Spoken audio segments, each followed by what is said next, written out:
The men started hot. The women ended it even hotter. And new NXT Women's Champion, Becky Lynch. But at the end of the show, when the lights went out, Tiffany Stratton was the true star. She hung with Becky Lynch through every move, every sequence. She is going to be a goddamn sensation, and Becky Lynch made her look like $1 million.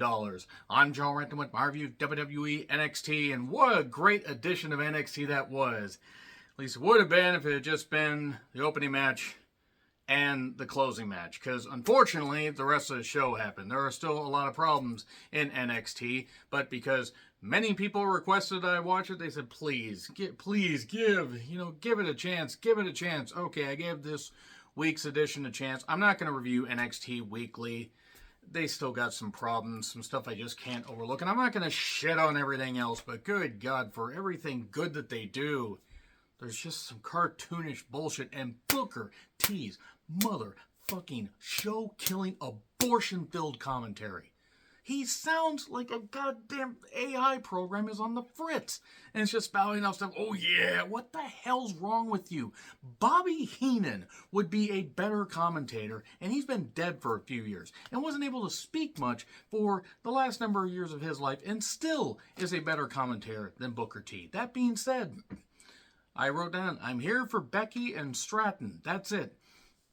Recaps of Steiner braining Von Wagner, and he's still in a local medical facility for head contusions and anal bleeding. What? Wow. High package for tonight's card, Wes Lee versus Ilya Dragunov. The winner takes on Carmelo Hayes at NXT No Mercy. One quick thing, NXT No Mercy, even though I try to watch the NXT Premium Live events, I'm going to be going to Collision that night. And I'm also working the next day and going to AEW Wrestle Dream. So if I review NXT No Mercy, well, don't expect it until Tuesday. Because I don't think I'm going to have... there's not enough hours in the day with how much I'm going to be working, how much wrestling I'm going to be watching live and driving back and forth from Seattle and not sleeping. Anyway, Wesley and Dragunov both can work. Wesley has really shined.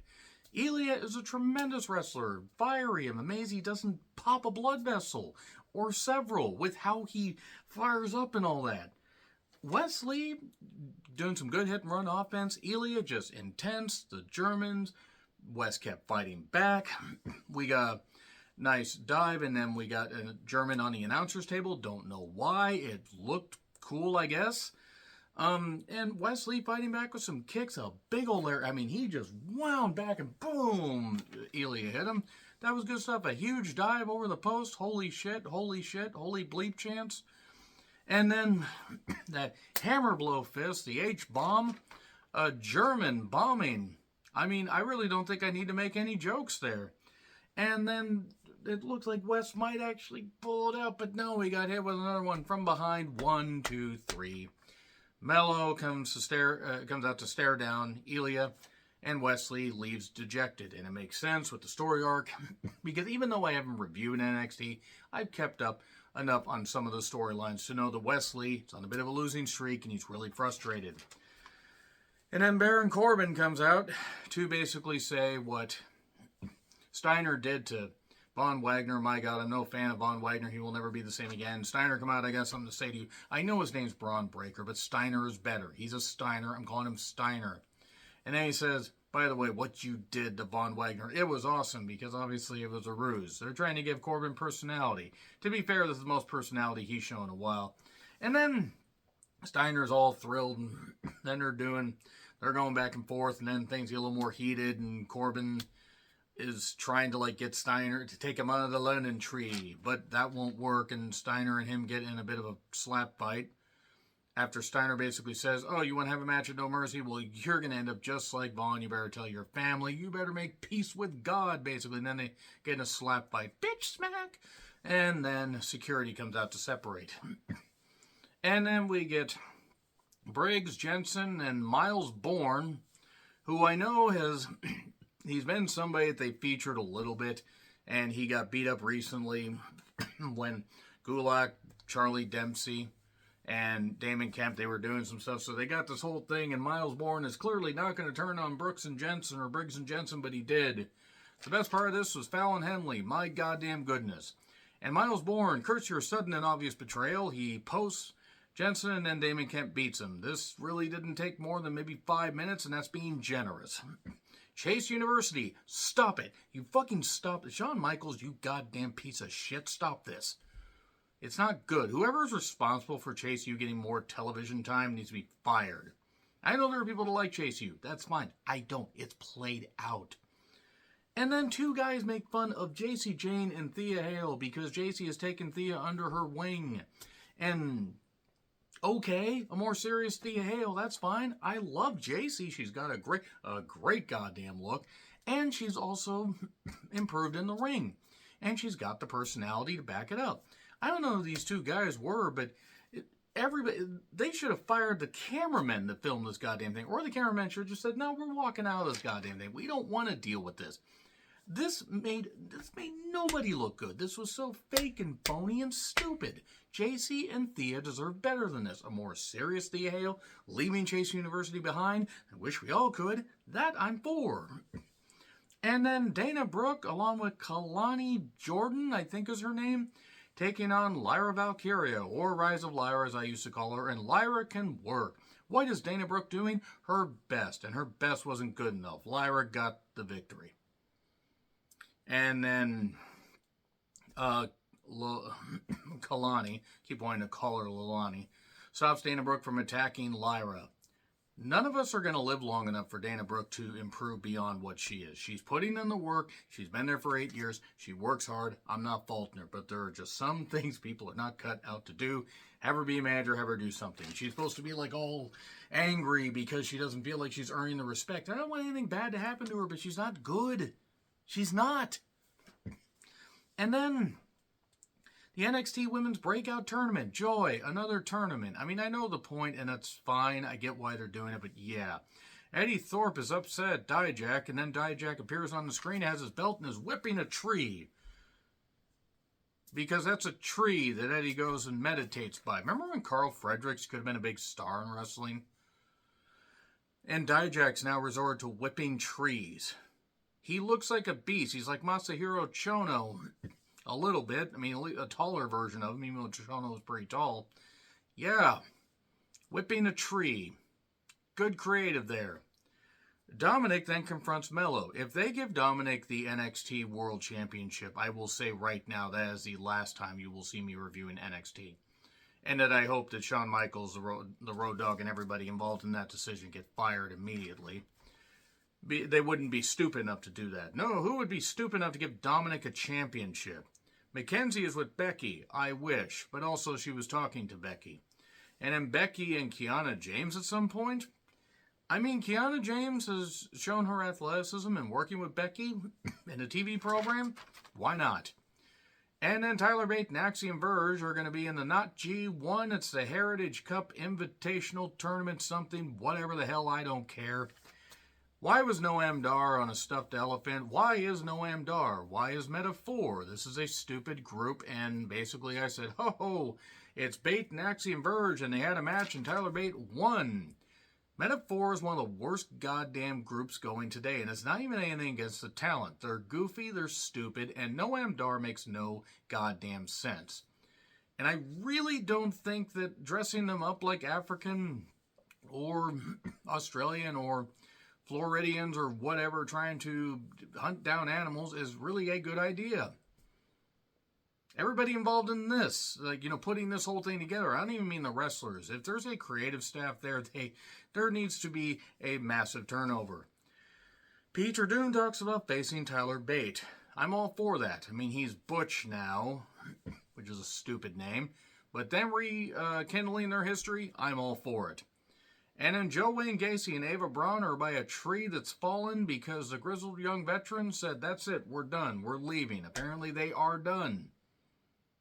And maybe they'll actually get to go and do something other than the fucking schism bullshit. Then Mello and Trick are talking. Trick says, hey, you're facing Dominic. Dominic always has friends. How about I have your back? We don't always have to be separate, but Mello's like, Trick, do your thing. It's okay. I support you. I can do my own thing. It's fine.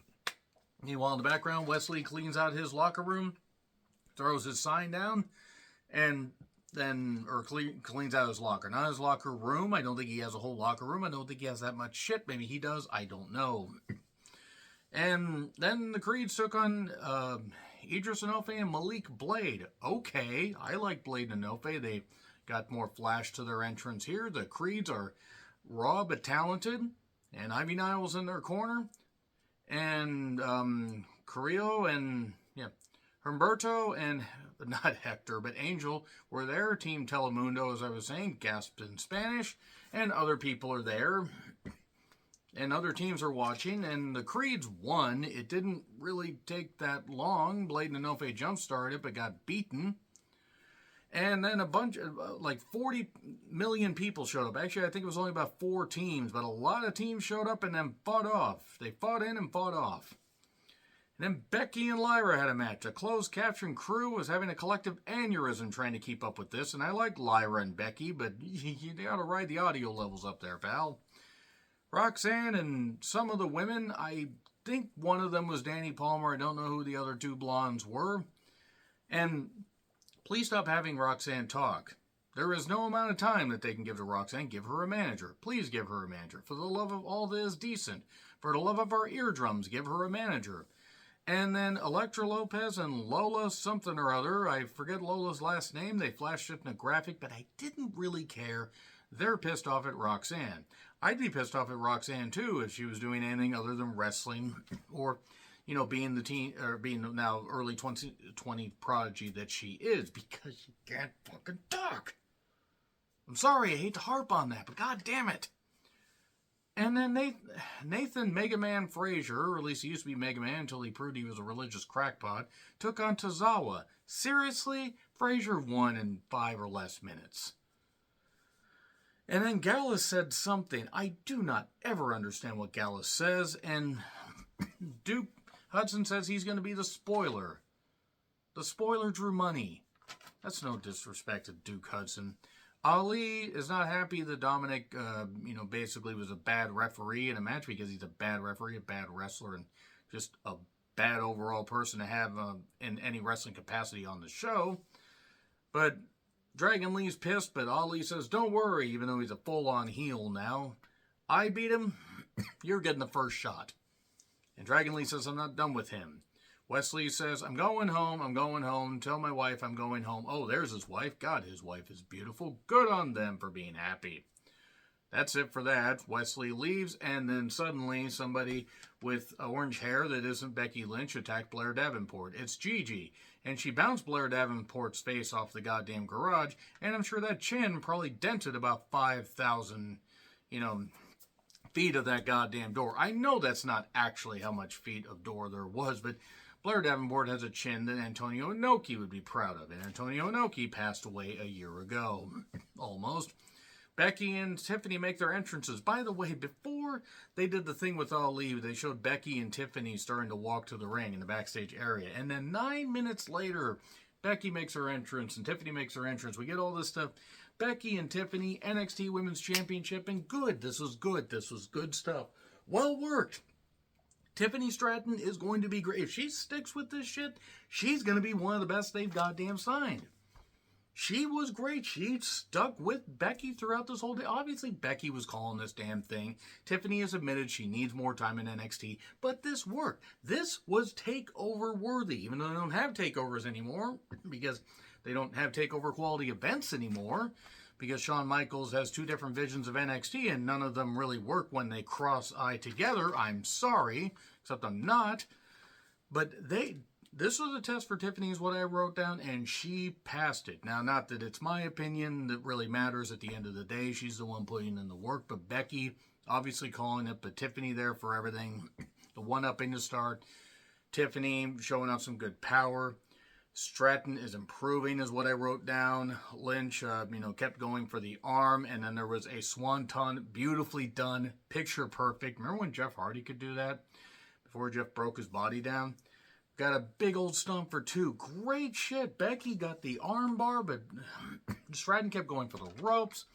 And then they went outside to, attempt to do a bump on the announcer's table. Tiffany ends up on there. Becky does a leg drop. The table doesn't break. That must have hurt. And then another leg drop off the ropes. 1, 2, kick out. And then a disarmor into the ropes. Tiffany hits another powerbomb. 1, 2, kick out. We get some counters. Tiffany goes for the moonsault, rolls through, and Becky catching her right there. Manhandle slam. 1, 2, 3. Big pop. Becky winning the NXT Women's Championship for the first time ever. I'm not going to shit on this because unlike Charlotte's reign, Becky is going to benefit the women's division. Charlotte's NXT Women's Championship reign benefited nobody. Oh, Io won. Io beat Rhea. She didn't beat Charlotte. Becky is better than Charlotte because Becky actually wants to improve women's wrestling, unlike Charlotte, who can have a great match here and there and generally has not helped benefit anybody that has ever faced her. So, yes, Rhea beat her at Mania 39. And look where Rhea is now as far as being viewed as a champion. She's still an intense, great athlete. But nevertheless, Becky holding it, she's not going to just hold it till No Mercy. She's going to hold a bit. Becky can benefit NXT properly with the women's division and stuff like that. Unlike Dominic, who can't benefit anybody in a wrestling capacity because he can't fucking wrestle. There you go. That's your NXT review probably for the month, folks. We'll see. Maybe I'll drop the SmackDown reviews and go back to NXT. It depends on which one will work. Because to be quite honest, SmackDown's actually starting to piss me off a little bit more because it's more boring. NXT is just two here and there and two sides of a different coin. Really good side, and then the tail end in a tail spin. So there you go. Agree, disagree, what I said, like, share, subscribe, Twitter handle in the description. I'm John Retlin. I'll see you soon.